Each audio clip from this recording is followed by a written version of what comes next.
Corinthiens chapitre 12. Ce soir, nous allons continuer dans notre lancée. Donc, je ne sais plus, je dois être au 4e ou 5e volet du don du discernement des esprits. Nous allons relire 1 Corinthiens chapitre 12, où nous y voyons, eh bien, j'allais dire un enseignement, où il nous est parlé, enseigné des dons spirituels. Donc ce soir, on va se focaliser encore une fois sur le don du discernement des esprits. Dans 1 Corinthiens au chapitre 12 et à partir du verset 1, il est dit « Pour ce qui concerne les dons spirituels, je ne veux pas, frères, que vous soyez dans l'ignorance. » Je crois que c'était un souci de l'apôtre Paul. Et le souci de Paul, c'est que l'église de Corinthe soit enseignée et qu'elle soit véritablement bien enseignée, qu'elle soit bien éduquée dans les voies de Dieu. Et je crois que notre souci, en tant que serviteur de Dieu, c'est que l'Église soit bien nourrie, mais que l'Église reçoive un enseignement qui soit, j'allais dire, adéquat et conforme à la parole de Dieu. Il ne s'agit pas d'entendre des enseignements, il s'agit d'entendre des enseignements qui soient conformes aux Écritures. Et l'apôtre Paul était tout à fait conscient bien, que l'Église de Corinthe avait un besoin fondamental d'être éduquée et enseignée dans la parole de Dieu, et particulièrement en ce qui concerne les dons spirituels, et particulièrement encore plus être affiné, j'allais dire, dans la connaissance de ce qu'est le don du discernement des esprits. Je l'ai dit, je le redis encore, pour enfoncer le clou un petit peu plus profondément, c'est qu'on peut avoir des perceptions spirituelles, on peut avoir des ressentis spirituels, on peut avoir des ressentis, mais le don du discernement des esprits est une révélation de la part de Dieu. C'est le Saint-Esprit qui révèle la situation, c'est le Saint-Esprit qui révèle ce qui est en train d'agir. Est-ce que c'est l'esprit humain? Est-ce que c'est l'Esprit de Dieu? Est-ce que c'est un ange? Qu'est-ce que, quand je ressens, on peut avoir une perception, on peut sentir, ou on peut se dire, ouais, mais ça, je ne le sens pas, mais est-ce que c'est moi qui le ressens, ou est-ce que c'est l'Esprit de Dieu qui est en train de me révéler quelque chose? Ça va, de temps en temps, vous pouvez dire Amen. Hein? Donc l'apôtre Paul avait un souci que l'église de Corinthe soit véritablement bien éduquée, bien enseignée, parce qu'il y avait toutes sortes de mélanges. Quand on regarde un petit peu le contexte, j'allais dire le contexte familial des Corinthiens, ou quand on regarde le contexte chez les Corinthiens, il y avait beaucoup de mélanges, il y avait beaucoup anciennement de sorcellerie, de toutes choses qui étaient occultes. Et donc, l'apôtre Paul avait peur que derrière certaines manifestations occultes, les croyants de Corinthe aient le sentiment que c'était des manifestations du Saint-Esprit. Et je le dis encore aujourd'hui, ce n'est pas parce qu'il y a une manifestation, ou il peut y avoir une manifestation qu'on pourrait dire dite du Saint-Esprit, que forcément c'est l'Esprit de Dieu qui est en train de faire cette manifestation-là. Il nous faut impérativement avoir et développer en nous le don du discernement des esprits. Parfois, c'est vrai, on peut me dire, ça, je ne le sens pas. Mais ce n'est pas parce que je ne le sens pas que c'est forcément le Saint-Esprit ou c'est forcément quelque chose de mauvais. Je peux ne pas le sentir et pourtant, c'est le Saint-Esprit qui est en train d'agir. Amen. Il est dit ensuite au verset 2, « Vous savez comment, quand vous étiez païens, vous étiez entraînés et dévoyés vers des idoles muettes. » Il remet le contexte. Il leur dit, attention, vous étiez attirés par des choses muettes, mauvaises, des choses de l'idolâtrie et des choses même occultes. Et nous avons pu peut-être, nous, dans notre parcours, autrefois anciennement, merci, donc avoir été touchés, influencés par des choses occultes. Et ce n'est pas parce que nous avons été influencés par des choses occultes et que nous avons été libérés, délivrés, que l'ennemi n'essayera pas d'influencer à nouveau. Je sais pertinemment que ça m'est déjà arrivé de dire à des personnes, je ne vous connais pas. Je ne vous connais pas non plus spirituellement. Je ne sais pas qui vous influence particulièrement, mais j'ai d'abord besoin d'apprendre à vous connaître avant de vous laisser faire certaines choses au milieu de nous. Et c'est vrai, je l'ai fait. Et je l'ai dit, c'est normal. Et je l'ai dit encore à quelqu'un il n'y a pas longtemps. Ce n'est pas parce que quelqu'un d'autre les a recommandés ou un pasteur, je ne sais d'où, a recommandé quelqu'un pour faire certaines choses que forcément au milieu de nous, elles peuvent ou ils peuvent se permettre de faire des choses que peut-être nous ne voulons pas, tout simplement parce que nous avons besoin d'apprendre à connaître la personne. C'est tout. Ça va ?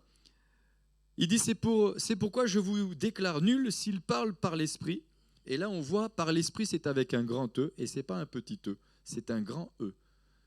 D'accord? Le grand E, c'est l'esprit de Dieu. C'est Dieu qui parle au travers de son esprit, l'esprit de Dieu qui est l'esprit de Dieu. Ne dit Jésus est anathème et nul ne peut dire Jésus est le Seigneur si ce n'est par le Saint-Esprit. Il y a diversité de dons, mais le même esprit. Diversité de services, mais le même Seigneur. Diversité d'opérations, mais le même Dieu qui opère tout et en tous. Or, à chacun la manifestation de l'esprit est donnée pour l'utilité commune. En effet, à l'un est donné par l'esprit une parole de sagesse. C'est tellement extraordinaire. On abordera certainement à un autre moment les différents types de dons qu'il peut se manifester. Là, aujourd'hui, on parlera encore du don du discernement des esprits, mais ça serait très intéressant d'aborder ce qu'est la parole de sagesse, ce qu'est la parole de connaissance. Juste pour donner juste une petite parenthèse, même si je ne veux pas trop m'emmener dans les bois, mais la parole de sagesse, il y a un exemple extraordinaire dans la parole de Dieu, c'est lorsque Salomon a été confronté par deux femmes prostituées, et l'une des deux a son enfant qui est mort, et Salomon a dit tranquillement, écoutez, amenez-moi une épée, on va le partager en deux, comme ça tout le monde aura la même chose. Et la mère de l'enfant ne pouvait pas accepter que son enfant soit coupé en deux. Et ça, c'est une véritable parole de sagesse, parce qu'il est évident que Salomon ne voulait pas faire ça, mais il voulait mettre en évidence ce qui était dans le cœur de celle qui n'était pas la mère. Ça va ? Je continue. Parole de sagesse à un autre, une parole de connaissance selon le même esprit. Et ces dons-là peuvent se manifester le dimanche matin lors d'un culte, ou même le mardi soir. Le mardi, ou le dimanche, on peut recevoir une parole de sagesse, une parole de connaissance. Ce qu'il faut bien comprendre aussi, c'est que les dons se manifestent aussi ensemble. Dans la parole de connaissance, il peut y avoir aussi une portion de parole de sagesse. Dans la parole prophétique, dans la parole de prophétie, il peut y avoir une parole de sagesse qui s'y rajoute. D'accord ? La prophétie, je rappelle simplement qu'une parole prophétique ou une prophétie, elle exhorte, elle console et elle édifie. Ça va ? Elle exhorte, elle console et elle édifie. Mais dans cette parole, elle peut être accompagnée d'une parole de connaissance ou d'une parole de sagesse la parole de sagesse qui va dénouer la situation, et une parole de connaissance qui va mettre en lumière le vécu ou une expérience, ou ça peut être un nom, ça peut être certaines choses dans la vie de la personne ou d'une situation. À un autre, la foi. Et là, on parle du don de foi. Nous avons tous, en tant que croyants, reçu la foi, mais le don de foi est un don spécifique qui se manifeste à des occasions particulières. D'accord ? Et donc, nous sommes appelés à des moments à manifester le don de foi. Pour ceux qui l'ont reçu, nous avons tous reçu la foi, mais nous n'avons pas forcément tous reçu le don de foi. Je ne rentre pas trop dans les détails, ce n'est pas l'objet de ce soir, mais on y reviendra certainement plus tard. Par le même esprit, un autre, le don de guérison, par le même esprit, un autre, le don d'opérer des miracles, un autre, la prophétie, un autre, le discernement des esprits. Moi, j'aime ce don-là. Le discernement des esprits, à un autre, l'interprétation des langues, un seul et même esprit opère toutes ces choses, les distribuant à chacun en particulier comme il le veut. J'insiste, c'est important, ces dons spirituels peuvent être manifestés par n'importe quel croyant. Pas n'importe comment, mais par n'importe qui. Ça va ? Ça se pratique dans un cadre. En règle générale, ça se pratique dans l'Église, mais ça peut se manifester à un moment donné quand nous sommes en train d'évangéliser. Il peut y avoir une parole de connaissance pour une personne, et donc on peut librement aussi accorder cette parole à ceux à qui nous sommes en train d'évangéliser. J'avance. Deuxième point, pour aller plus loin, et tout à l'heure ça a été prié, Marc chapitre 16. Il est dit, et j'ai toujours été interpellé par ce texte, un texte que vous connaissez certainement par cœur, il est dit, puis allez dans le monde entier et prêchez la bonne nouvelle à toute la création. Celui qui croira et qui sera baptisé sera sauvé, mais celui qui ne croira pas sera condamné. Voici les signes qui accompagneront ceux qui auront cru. Premièrement, c'est incroyable. Nous, dans notre logique, peut-être pas dans la vôtre, mais dans la mienne, j'aurais mis premièrement, ils imposent les mains aux malades et les malades sont guéris. Mais ce n'est pas du tout ce que la parole de Dieu nous dit. Il est dit la première des choses, voici les signes qui accompagneront ceux qui auront cru. En mon nom, en mon nom, ils chasseront les démons. La première des choses que l'auteur nous donne, c'est chasser les démons. Et on se rend compte bien souvent que derrière certaines maladies ou certains blocages spirituels, ce sont des démons qui tiennent les personnes. Ce sont des démons qui tiennent les personnes. Alors, comme je l'ai dit, je le redis encore ce soir, nous ne voyons pas les démons partout, mais nous ne les voyons pas non plus nulle part. D'accord ? Première des choses, ils chasseront les démons. Il est dit ceux qui auront cru. C'est-à-dire, pour moi, ça se fait dans un cadre, mais ce n'est pas n'importe qui non plus qui va chasser les démons. Dans le sens que c'est celui qui croit, c'est celui qui est revêtu de la puissance du Saint-Esprit, c'est celui qui est né de nouveau. Je ne sais pas si j'écoutais ça ces derniers jours, j'écoutais ça au poste, et il disait, alors je ne sais plus dans quel contexte, ça va peut-être me revenir, mais il disait qu'il y a de plus en plus de gens aujourd'hui qui vont voir les prêtres pour se faire exorciser. Il y a de plus en plus de gens. Oui, voilà, ça y est, je me rappelle. C'est parce que vous avez certainement entendu comme moi cette prof qui s'est fait assassiner et qui justement, cet élève a dit « j'ai entendu une voix » etc. Et donc, il racontait ça au poste en disant « mais il y a de plus en plus de gens qui sont touchés par ces choses-là et ils vont voir des exorcistes ». Mais moi, j'ai envie de dire simplement, je ne sais pas qui va écouter ce message, mais moi, je n'irai pas voir n'importe qui. Et à votre place, et à la place de ceux qui écoutent, je n'irai pas non plus voir n'importe qui. Je vais voir quelqu'un qui a été habilité ou recommandé, ou quelqu'un qui a été établi par le Seigneur pour chasser les démons. Et pour avoir prié pour des personnes qui ont été entre les mains de beaucoup de gens, eh bien, c'est une véritable catastrophe après. Parce qu'il y a des personnes qui ont été entre les mains de beaucoup de gens, et quand on veut aborder certaines choses, c'est impossible. Parce que les démons ont pris de la place. Donc, on ne chasse pas les démons n'importe comment. Personnellement, je considère que les démons sont chassés dans un cadre avec des personnes qui ont été habilitées. Et dans l'Église, il y a des personnes qui ont été habilitées pour imposer les mains et pour prier pour les gens. Et moi, j'invite ces personnes-là à aller voir ces gens-là. Pas n'importe qui. Ça marche ? Ok, je continue. Ils saisiront les serpents.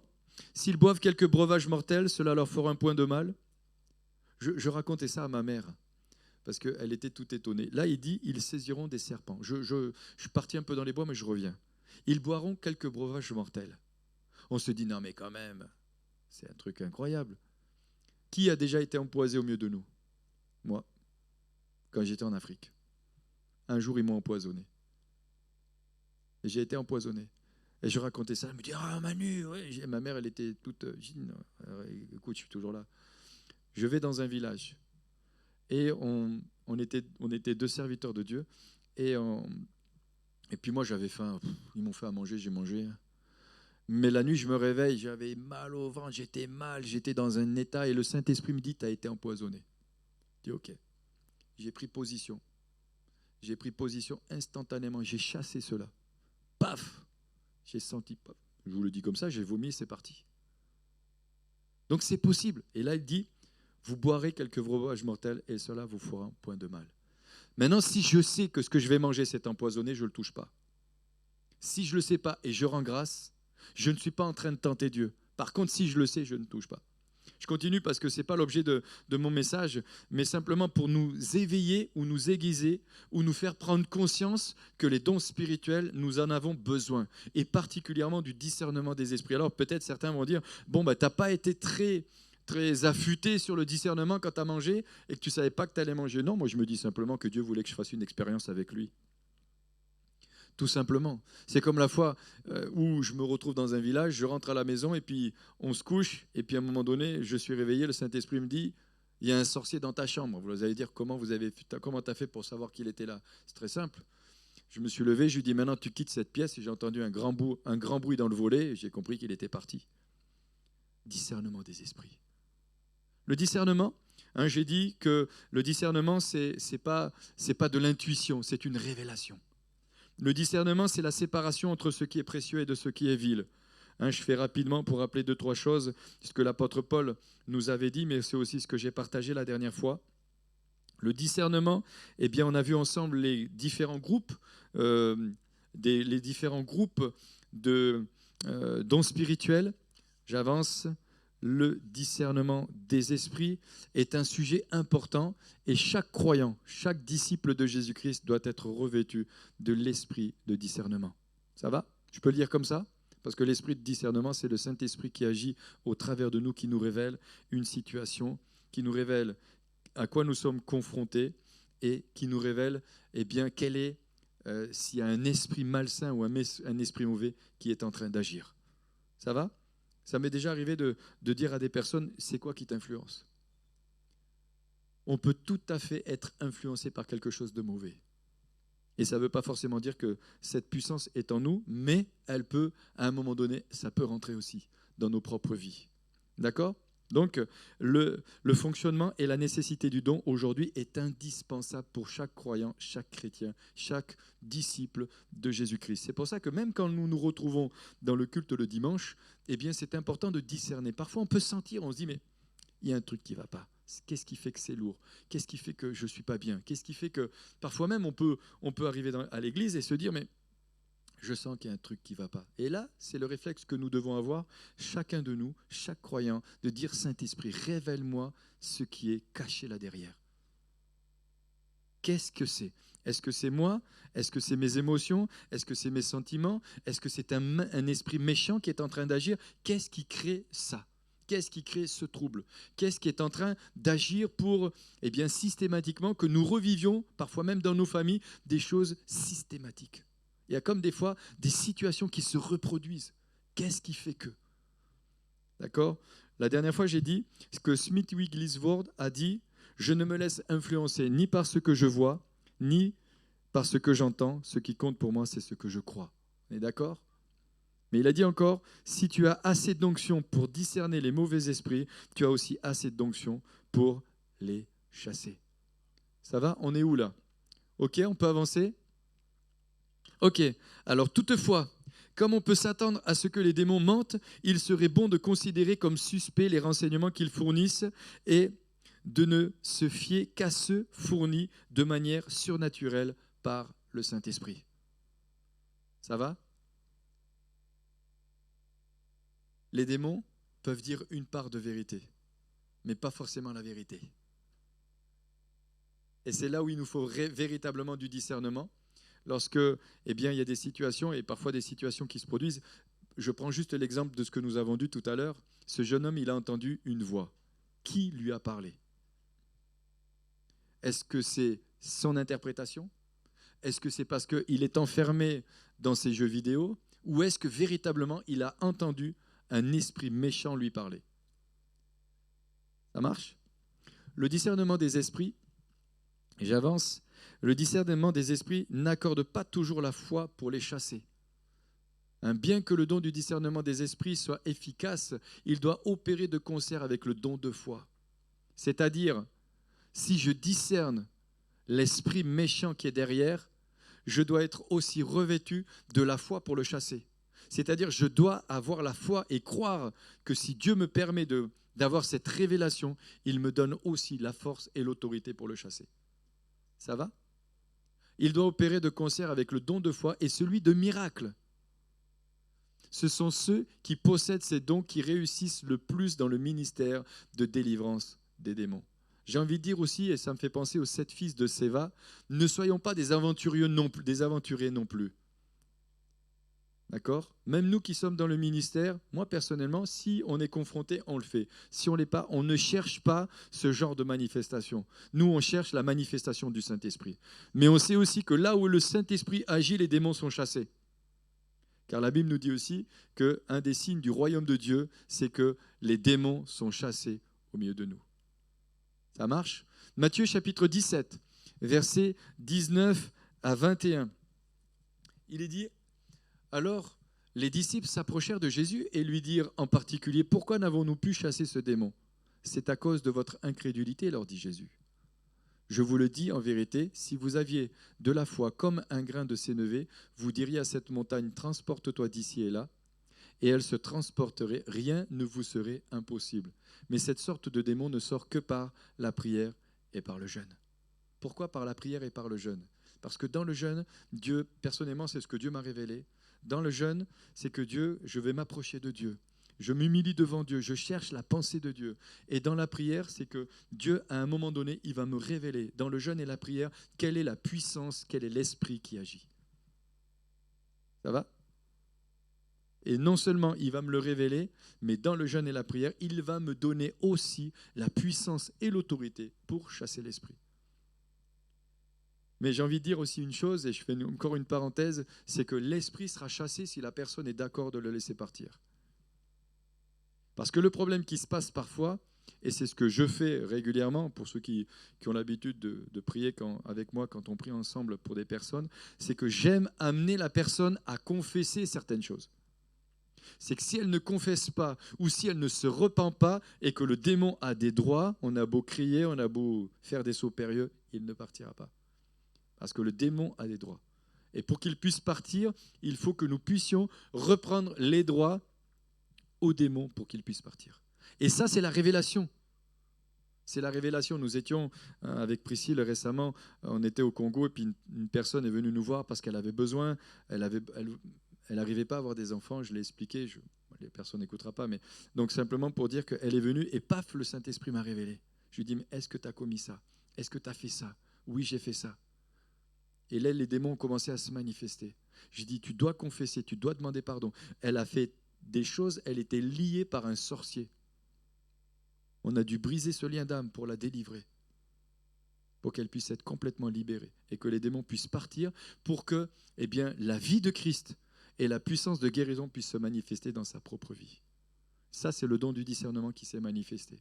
Il a révélé les choses. Et le don de foi et le don de miracle, après, accomplit la puissance de Dieu dans la vie des bien-aimés. J'avance ?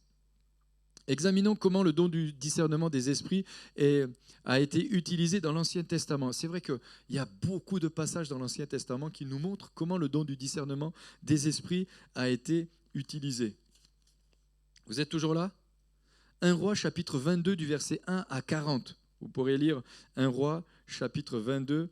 Vous pourrez lire ça à la maison, c'est surtout pour ceux qui sont motivés, mais allez le lire, relisez-le et regardez comment la puissance de Dieu s'est manifestée et comment l'Esprit de Dieu se manifestait sous l'ancienne alliance. Nous sommes sous la grâce, nous sommes revêtus de la puissance du Saint-Esprit. Dans 1 Roi chapitre 22, verset 1 à 40, le verset 12, il est dit « Dieu révèle clairement dans une vision des événements célestes. » Dieu révèle clairement dans une vision les événements célestes. Dieu rendit Michée, l'authentique prophète de Dieu, capable de discerner les esprits de mensonges qui avaient inspiré les 400 autres prophètes. Et c'est là que je disais, et je l'ai dit tout à l'heure, c'est là qu'il y a une différence entre une intuition et une révélation. Il a été confronté à 400 prophètes qui étaient animés d'un esprit de mensonge. C'est un truc incroyable. Là, il faut véritablement avoir de véritables convictions. Et je vois dans la marche avec le Saint-Esprit, quand le Saint-Esprit nous parle, quand le Saint-Esprit nous révèle quelque chose, on sent que non seulement la révélation et le discernement se met en route, mais la foi nous permet d'être fermes. Et là, dans ce que moi je ressens de ce passage et de ce que je perçois, de ce que Michée a vécu, il a eu la révélation qu'effectivement ces 400 prophètes étaient animés d'un esprit de mensonge, mais il avait une foi, et le don de foi s'est manifesté aussi pour être ferme, pour lutter contre ces prophètes. Ça va ? Il est dit, l'authentique prophète de Dieu, capable de discerner les esprits de mensonge qui avaient inspiré les 400 prophètes. Ces gens-là étaient animés d'un esprit de mensonge. Ils le discernaient. Et c'est pourquoi, moi j'insiste pour ceux qui président aussi au milieu de nous, il faut qu'ils aient une sensibilité prophétique pour qu'ils puissent discerner. Discerner déjà dans le déroulement du culte, les choses qui sont en train de se mettre en place. Qu'est-ce qui est véhiculé ? Et vous le sentez parfois aussi bien que moi. Il y a des choses qu'on sent, on se dit, ah, il y a un truc, ça bloque, ça coince. Qu'est-ce qui fait que, pourquoi ça coince ? Et donc on a besoin vraiment, véritablement de discernement. Ézéchiel chapitre 22, verset 28, il est dit « Ces prophètes ont pour eux des enduits de badigeons, de vaines visions, des divinations mensongères.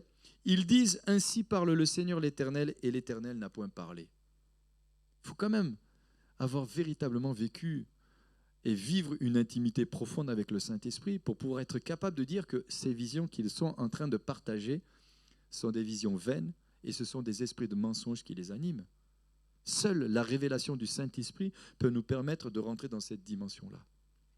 Je discutais avec quelqu'un récemment encore, il me disait, mais tu vois, elle nous a partagé ses visions et ses révélations. Je lui dis, mais moi quand je regarde sa vie, j'ai simplement quand je sais l'état de rébellion dans lequel elle se trouve, j'ai un doute sur les révélations qu'elle reçoit. J'ai un doute. Si tu vis dans une dimension de rébellion, j'ai un doute sur la révélation que tu reçois. Parce que les portes sont déjà ouvertes. Parce que ta vie n'est pas en règle. Parce que ta vie n'est pas en règle avec Dieu ni avec les hommes. Donc les révélations qui sont derrière, j'y mets un bémol. Après, on peut avoir simplement, on le sait, au fond de nous-mêmes, on sait que ce qui est en train de dire, c'est faux. Ce n'est pas de Dieu, ce n'est pas du Saint-Esprit. Mais là, on a besoin aussi d'avoir de la sagesse, d'avoir de l'amour, d'avoir de la compassion, et on doit être rempli de miséricorde aussi. Ça marche ? La manifestation du discernement des esprits est très souvent présente dans le Nouveau Testament. Notre Seigneur Jésus-Christ, durant ses années de ministère, s'est fortement intéressé au discernement des esprits. Matthieu, chapitre 16, versets 15 à 17, il est dit « Jésus aida Pierre à discerner qu'il ne s'agissait nullement d'idées personnelles, mais c'était Dieu dans les cieux qui avait révélé cela à Pierre. » Pierre, il va dire, non, Jésus, jamais tu iras mourir. Là, il lui dit, arrière de moi, Satan. Jésus discerne que la pensée ou ce qui était en train de sortir de sa bouche était venu d'une influence démoniaque. Et après, il lui dit, non, mais tu es le Fils de Dieu. Et là, il discerne que c'est l'Esprit de Dieu. C'est Dieu le Père lui-même qui lui a révélé cela. Marcher par la foi, non par la vue. Généralement, nous ne sommes pas capables de voir ou de détecter les esprits par nos sens naturels. Et j'insiste sur ça. Les femmes disent souvent, oui, mais moi, j'ai de l'intuition. Ben, je peux vous dire que moi, je suis un homme, mais j'ai de l'intuition aussi. Hein. Et parfois, j'ai plus d'intuition que certaines femmes. Mais ce n'est pas parce qu'on a de l'intuition que c'est forcément une révélation. Parce que l'intuition n'est pas forcément une révélation. Nous pouvons être aussi influencés par nos sens, par notre sensibilité émotionnelle. Et c'est pourquoi ces derniers temps, je disais aussi à quelqu'un, et je prie pour ça, je prie pour que l'assemblée, elle soit sécurisée, émotionnelle, spirituelle et physique. Elle soit protégée, gardée. Ça marche ? Cependant, l'Écriture montre clairement que nos vies subissent quotidiennement l'influence et par moments la contrainte d'être spirituel. Ça peut être des anges, mais également des démons. Dès que tu te lèves le matin, quelles sont les sortes de pensées que vous avez ? Moi, je prie la veille pour que quand je me réveille, je sois influencé par le Saint-Esprit. Parce que des fois, à peine tu poses le pied, tu te dis, mais c'est pas possible. Je sais pas, peut-être ça arrive qu'à moi. Hein. Et je me lève à 2h du matin, je pense à quelqu'un, je dis, c'est pas possible. Je refuse au nom de Jésus. Donc, on peut facilement être influencé par des mauvaises choses. Et l'ennemi sait faire. Et je dis même, et je vous invite même à prier pour que vos rêves soient influencés par le Saint-Esprit. Il y a même des attaques dans nos rêves. On se lève le matin, on se dit, mais c'est quoi ce rêve ? C'était une attaque. C'était une attaque. Et même nos rêves doivent être au bénéfice du sang de Jésus. Parce que parfois on me dit, ah mais Dieu m'a parlé. Tous nos rêves ne sont pas des songes et ne sont pas des révélations de la part de Dieu. On doit aussi là discerner parce que les rêves sont aussi l'influence de nos pensées de la journée. Donc ça peut être des anges, ça peut être également des démons. On le retrouve dans la parole de Dieu. C'est Gédéon, c'est un ange qui est venu voir Gédéon. C'est un ange qui lui a parlé. Et c'est un ange qui lui a dit de la part de l'Éternel, vaillant héros. C'est un ange. C'est Jésus qui s'est révélé à Josué. Bref, j'avance. Psaume 34, Verset 8. L'ange de l'Éternel campe autour de ceux qui le craignent et il les arrache du danger. Nous ne voyons pas nécessairement l'ange de l'Éternel, mais nous savons qu'il est là. Nous savons qu'il est là. Ayette, regarde à côté de toi, il y a ton ange qui est là. Tu vois? Les anges sont là. On peut les voir à un moment donné. Mais je suis aussi un peu sceptique quand quelqu'un me dit ben moi je vois toujours des anges. Bon. Ok, alléluia. Moi je préfère voir Jésus. Mais c'est déjà pas mal. Mais n'empêche qu'on a vécu des situations, pour l'avoir vécu au Congo, je suis persuadé quand on était avec Jean, qu'on était en plein dans la forêt équatoriale, on était perdu dans la forêt, on est convaincu qu'un ange nous a montré le chemin. C'était un truc incroyable. Et ce n'était pas un ange avec des ailes et des machins. C'était un homme tout propre, tout bien, tout nickel. Il nous a dit, vous allez faire comme ça, 40 km, vous allez prendre à droite, vous avez tant de kilomètres et vous allez... Je dis, waouh. Et on se retourne, il n'était plus là. Le grand-père à Priscille, il traversait le désert. Un jour, il est tombé en panne dans le désert. Quelqu'un a débarqué de nulle part, a mis les mains dans le moteur, papapoum, paf, le moteur est redémarré. Il s'est retourné, il avait disparu. Ça peut arriver. Ça peut arriver. Le discernement est indispensable dans la vie chrétienne. Nous devons tous les uns et les autres être animés du discernement des esprits. Bien sûr que Éphésiens 6, 12 nous dit « Car nous n'avons pas à lutter contre la chair et le sang, mais contre les dominations, contre les autorités, contre les princes de ce monde de ténèbres, contre les esprits méchants dans les lieux célestes. » Oui, oui, il y a des influences. Il y a des influences sur la société, il y a des influences sur le pays, il y a des influences. Je me souviendrai toute ma vie, un jour, la fois où je suis allé à Pointe-Noire, dans l'avion. J'étais dans l'avion. Je sentais une pression sur mes pensées. Une pression. J'étais à peine dans l'avion, il y avait déjà des attaques. J'ai senti spirituellement qu'il y avait quelque chose sur cette ville. Quand j'habitais à Bambari, dans cette ville, beaucoup de gens ont perdu la tête.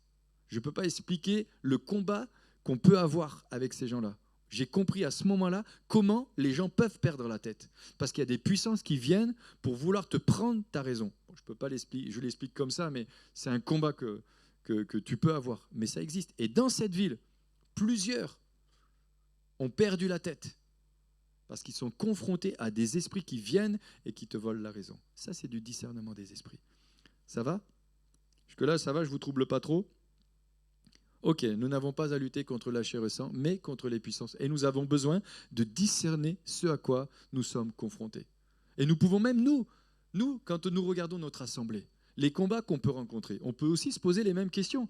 On est confronté à quoi? Est-ce que c'est simplement des situations qui se reproduisent ou est-ce que nous sommes confrontés à des esprits qui agissent? Ça va? Je ne vous bouscule pas trop? Ben, je peux vous dire que c'est des esprits qui agissent. Et il y a des portes qui ont été ouvertes à un moment donné par des personnes. Et je priais encore, c'était samedi, je ne vais pas le dire parce que ça c'est enregistré, mais je me suis rendu compte qu'il y a des gens qui étaient ici et des gens qui étaient des autorités qui sont partis d'une mauvaise manière. Ils ont ensemencé des choses qui sont restées là. Jusqu'à ce qu'à un moment donné, on ferme la porte à ces mauvaises choses pour que ça ne se reproduise plus. Je ne rentre pas dans les détails, peu importe. C'est la parole de Dieu qui doit guider chacun d'entre nous chaque jour et chaque instant. Et pour tout ce qui est du monde spirituel, c'est l'Esprit de Dieu qui doit le révéler par une révélation. Une révélation. C'est pas je pense que, ou il me semble, ou j'ai un peu l'impression, ou je ressens que. Non, c'est une révélation. As-tu la révélation ou ne l'as-tu pas? Maintenant, si tu as reçu cette révélation, eh bien, il faut être sûr qu'elle soit véritablement du Seigneur. Moi, je me souviens, un jour, quelqu'un est allé voir, je me souviens, on était à l'école biblique, et puis il y avait un gars, il était avec nous, et puis quelqu'un est venu le voir en lui disant, ouais, mais ton parler en langue, il n'est pas de Dieu, il est démoniaque. Il faut être sûr de ce que tu es en train de dire. Il faut être vraiment sûr. Parce que si c'est véritablement l'Esprit de Dieu, waouh, eh bien, tu es en train de toucher à quelque chose, mais la personne, tu es en train de la détruire aussi. Donc, il faut vraiment, véritablement du discernement. Élisée prie pour que les yeux de son serviteur soient ouverts. J'aime cette parole. Et Élisée, il a prié. Seigneur, ouvre les yeux de ton serviteur afin qu'il voie. Alors, je sais qu'il y en a qui prient pour que mes yeux soient ouverts. hein, continuez sans modération, mais si vous priez pour que mes yeux soient ouverts alors que j'ai déjà la révélation, vous priez pas comme il faut. Bref, non, je fais juste allusion à des choses que j'ai déjà entendues. Bon, c'était pas bien intéressant. 2 Rois chapitre 6, versets 8 à 23. On ne va pas le lire en entier, mais parce que le temps est vraiment avancé. Mais le verset 14, il dira, « Il y envoya des chevaux, des chars et une forte troupe qui arrivèrent de nuit et qui enveloppèrent la ville. Les serviteurs de l'homme de Dieu se leva de bon matin et sortit, et voici une troupe entourait la ville, avec des chevaux et des chars. Et le serviteur dit à l'homme de Dieu, « Ah, mon Seigneur, comment ferons-nous » Il répondit, « Ne crains point, car ceux qui sont avec nous sont en plus grand nombre que ceux qui sont avec eux. » Élisée pria et dit, « Éternel, ouvre ses yeux pour qu'il voie. » Et l'Éternel ouvrit les yeux du serviteur, qu'il vit la montagne pleine de chevaux et de chars de feu autour d'Élisée. On s'arrête juste 30 secondes. On se dit, non mais quand même Seigneur, Élisée, il n'est quand même pas dans le Nouveau Testament. Il n'a quand même pas toute la révélation que nous on a. Lui, il prie et le serviteur ouvre les yeux. Que nous soyons aussi, nous, animés de la même puissance dans la prière et que nous puissions, nous aussi, prier pour que nous soyons les uns et les autres, j'allais dire, éclairés et que Dieu nous révèle ce qu'il doit nous révéler. Et que nous aussi, nous soyons dans la paix et dans le calme quand les situations viennent. Et que nous soyons comme Élisée en disant, restez calme, laissez. Le Saint-Esprit est en train d'agir. Ne vous agitez pas, laissez. Ceux qui sont avec nous, ils sont en plus grand nombre. Ne vous inquiétez pas. C'est Dieu qui est au contrôle.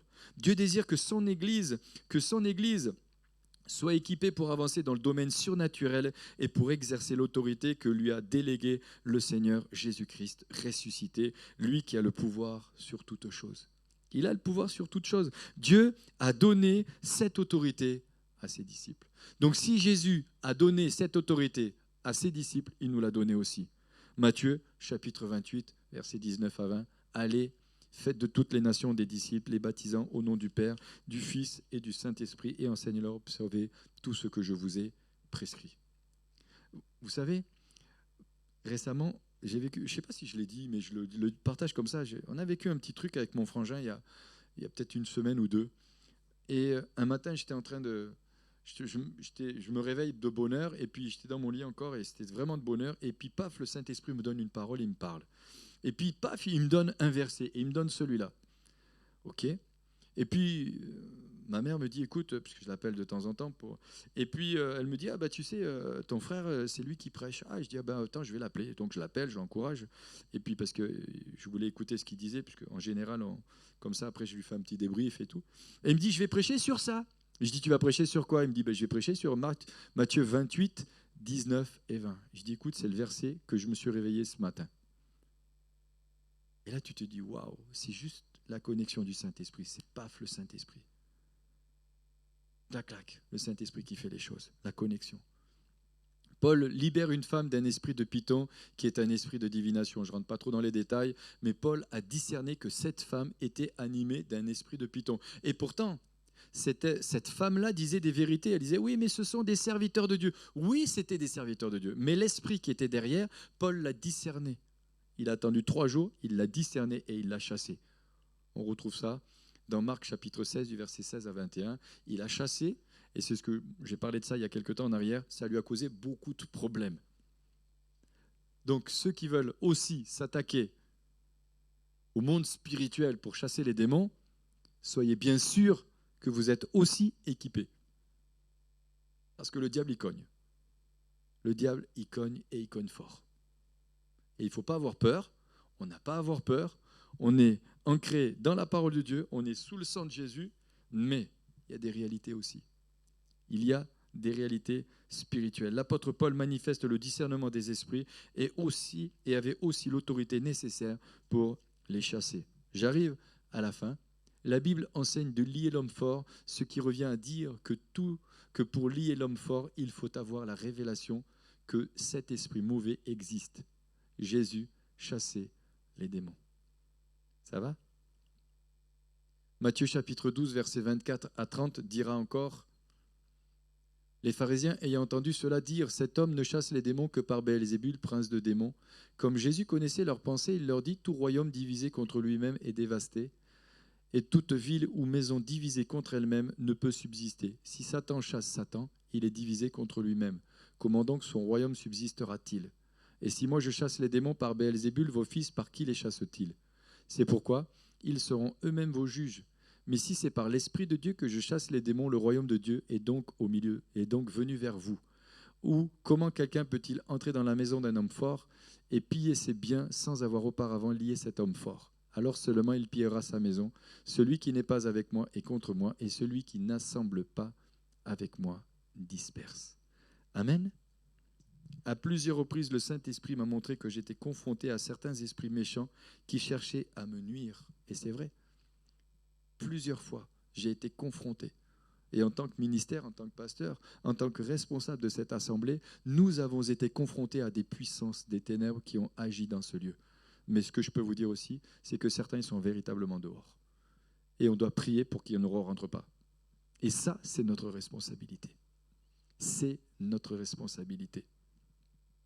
L'esprit de jugement, l'esprit d'Absalom, l'esprit d'intimidation, l'esprit de Jézabel, même l'esprit de racisme. Même l'esprit de racisme.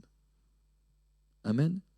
Quand nous exerçons le ministère, nous sommes automatiquement confrontés aux puissances des ténèbres. Mais quand nous sommes, j'ai envie de dire, même si nous n'exerçons pas le ministère, vous qui êtes des croyants, dans l'endroit où Dieu vous a placé, vous êtes aussi confrontés à des puissances. Mais c'est à vous de prendre possession du territoire, c'est à vous que Dieu veut révéler ce à quoi vous êtes confrontés, ou même votre entreprise est confrontée, ou même le lieu sur lequel vous êtes confrontés, pour que vous puissiez prendre des positions et pour que l'atmosphère change et pour que les choses changent. Amen. Seigneur, on te bénit, on te rend grâce, on te remercie pour ta parole qui est la vérité. Merci de nous faire grandir dans le don du discernement des esprits. Merci de faire grandir aussi ton Église, ton assemblée. Merci Seigneur pour cet enseignement. Et Seigneur, nous voulons te bénir parce que nous voulons découvrir encore plus ce que tu veux que nous découvrions. Seigneur, nous voulons aller plus loin, nous voulons amener ton Église plus loin et nous voulons que ton Église soit plus ancrée dans la révélation. Seigneur, au nom de Jésus, et ce soir encore, nous prions, Seigneur, nous prions afin que chacun de nous puissions développer encore le don du discernement des esprits, les dons spirituels, mais particulièrement le don du discernement des esprits. Et je te prie, non seulement tu nous donnes la grâce de développer le don, mais tu nous donnes la puissance et l'autorité pour les chasser. Merci parce que tu l'as déjà fait, tu nous as déjà équipés, tu nous as déjà donné le don, Seigneur, pour les chasser. Dans le nom de Jésus, nous te bénissons, nous te rendons grâce, nous brisons les flèches, nous brisons les traits enflammés du malin et nous te rendons gloire et honneur pour ta fidélité, Père, dans le beau nom de Jésus. Amen.